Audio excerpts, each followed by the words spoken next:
All right, today we're going to dive into a way of thinking that pretty much flips our entire modern life on its head. We're going to explore why that constant chase for more money, more success, more everything, might actually be the very thing making us unhappy. And we'll uncover a really powerful alternative, the simple, beautiful art of just being. So, let's start here, with these incredible words from the mystic poet Kabir. I think we've all felt this, right? That deep, nagging ache of separation, that feeling of longing for something you can't even name. That's our starting point for this whole journey. This is the core of the problem, right here. The reason for all our misery is that we've somehow gone astray. We've wandered off the path of our true selves. We are so busy trying to become something else that we've completely forgotten the simple, honest truth of who we already are. Okay, let's really break this down. Our whole culture is obsessed with this idea of becoming richer, smarter, more successful, heck, even becoming more enlightened. But what if this whole chase, this relentless pursuit, is actually a giant trap? What if it's the very thing designed to keep us in a constant state of anxiety? You can see the difference so clearly when you put them side by side. Being is all about just relaxing into who you are. It's about acceptance. It's the source, where you start from. But then you've got becoming. That's the constant striving, always chasing a goal that society or your parents or your school set for you. And what does that get you? Tension, fear, confusion, anguish. And there's a real price to pay for this constant state of becoming. We end up living in this perpetual fear of failure. We're always comparing ourselves to other people. And it literally splits us in two. There's the person you really are, and then there's the person you think you should be.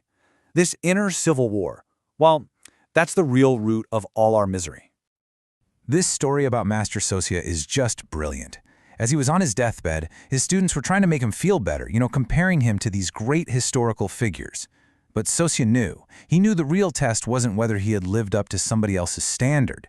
The only question that was ever going to matter was, have you been you? Have you been Sosia?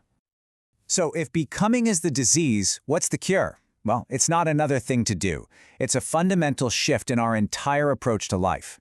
It's about moving away from that aggressive, conquering mindset and learning the gentle art of receiving, of waiting, of becoming a host.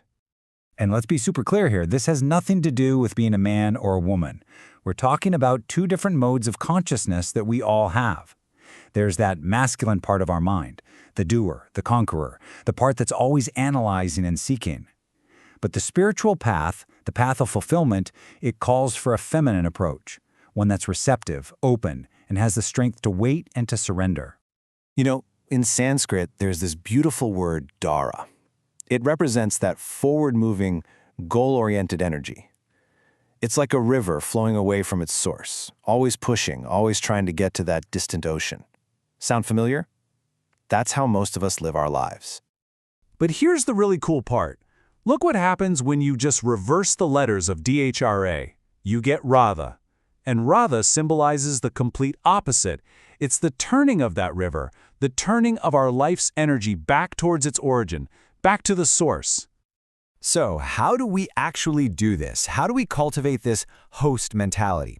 Well, it all starts with becoming receptive, and that means you have to learn to relax, truly relax. It means surrendering control. It's about transforming your entire being into an invitation, a welcome mat, and then you just wait with a deep sense of trust. Okay, but that brings up a huge question, right? If our whole job is to be the host, patiently waiting, then who or what exactly is the guest that we're waiting for? Plain and simple, the guest is God. But hold on, let's be really clear about what that means. We're not talking about some old man in the sky, not at all. We're talking about an experience. God here isn't something you go out and find. It's a truth that wakes up from inside you. And this brings us to a really important distinction. For science, God is a hypothesis. It's an idea, a theory you can debate and try to prove or disprove.